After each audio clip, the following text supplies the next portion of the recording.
Welcome back to part 2 of our updating wooden end tables project. Today's video will focus on the repair and sanding process used on our newly sanded wood.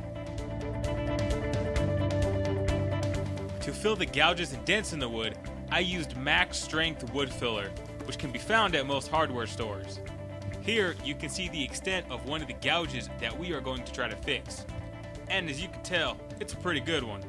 There are many types of wood fillers, so depending on your budget, you should easily be able to find a wood filler that best suits your needs. First, mix your filler a little bit to ensure all the materials join together to create the best possible hold. Then simply get the necessary amount of filler and start working it in.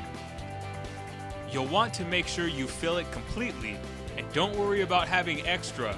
We will sand away what is left to create a nice smooth finish once it's dried.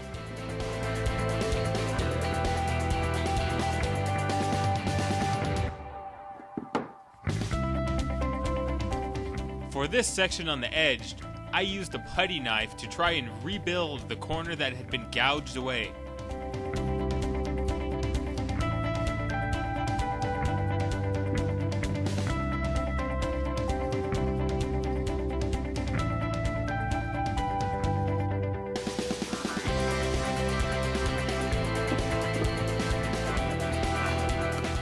After about 15 to 20 minutes, or when the filler has dried, you can begin sanding to remove any of the extra filler to level it to match the surrounding wood.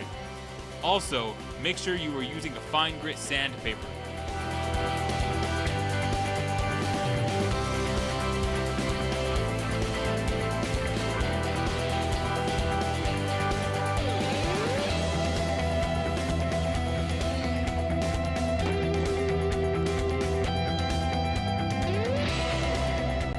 As you can tell from after the sanding, the filler has rebuilt the corner quite nicely.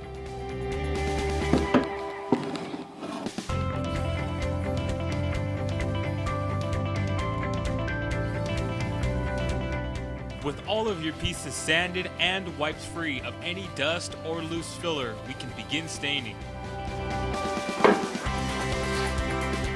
Same as the filler process, be sure to mix the stain.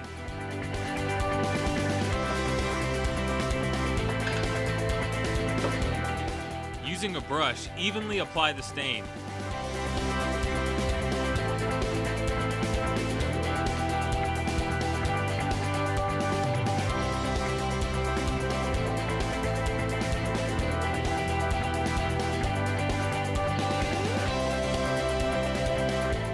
As you can see, I fully coated the wood on all sides.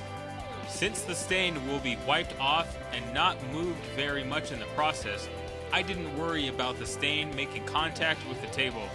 As long as the stained wood remains covered, you should be fine. Now, just let your stain sit as long as you desire, but be careful. The longer the stain sits with the wood, the more the stain will absorb into the wood and make the wood a lot darker.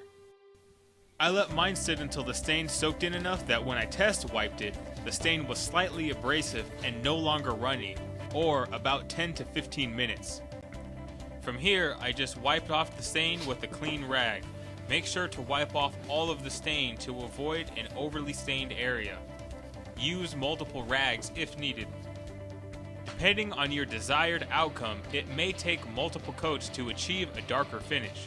If your project is made of multiple types of wood, you may find some areas end up lighter than others.